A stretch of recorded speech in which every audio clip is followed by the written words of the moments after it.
Praise the lord. ప్రభునందు ప్రియులారా, బాగున్నారా? దేవుని యొక్క వాక్యం చెప్తుంది, అపోస్తుడైన పౌలు ద్వారా, మంచి పోరాటం పోరాడి తిని నా పరుగు కడముట్టించి తిని. అవును, మంచి పోరాటం పోరాడాలి. ఎలాగా?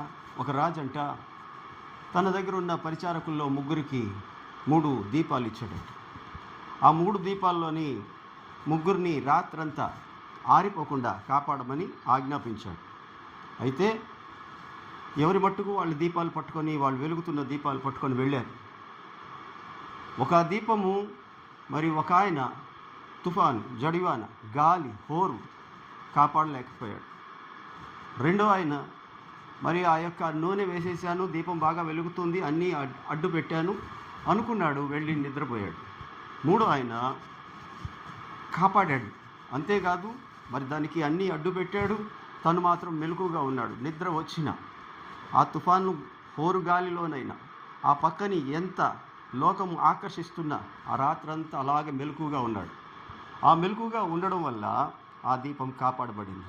మర్నాడు ఉదయం రాజు దగ్గరికి వెళ్ళినప్పుడు ఒకడు మరి తుఫాను వల్ల తన దీపాన్ని ఆర్పుకున్నాడు. అనగా శ్రమల వల్ల, కష్టాల వల్ల, ఇరుకుల వల్ల, ఇబ్బందుల వల్ల కొంతమంది విశ్వాసాన్ని కోల్పోతారు.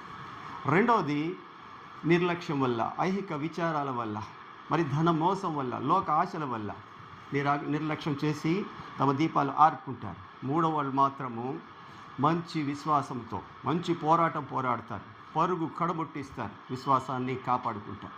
మరి ఈ రోజున నీ విశ్వాసం ఎలాగుంది? నీవెలా కాపాడుకుంటున్నావా నీ దీపాన్ని?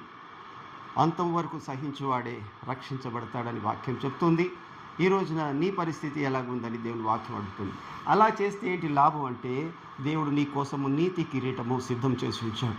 నీ తల మీద వేవేల దూతల మధ్య బల నమ్మకమైన మంచి దాసుడా అని నిన్ను పిలిచి నీ తల మీద ఆ నీతి కిరీటం పెట్టినప్పుడు నువ్వు పొందిన ఈ దెబ్బలు, నువ్వు కార్చిన కష్టము, నువ్వు కార్చిన కన్నీరు అన్నీ ఒక్క నిమిషంలో దూది పింజంలో ఎగిరిపోతాయి. ఈ రోజున అలాగ నువ్వు ఉందుగాక, అలాగన నీ యొక్క పరుగు కడముట్టించుదువుగాక, అలాగన నీ విశ్వాసం నువ్వు కాపాడుకుందువుగాక. Praise the lord. వందనాలు.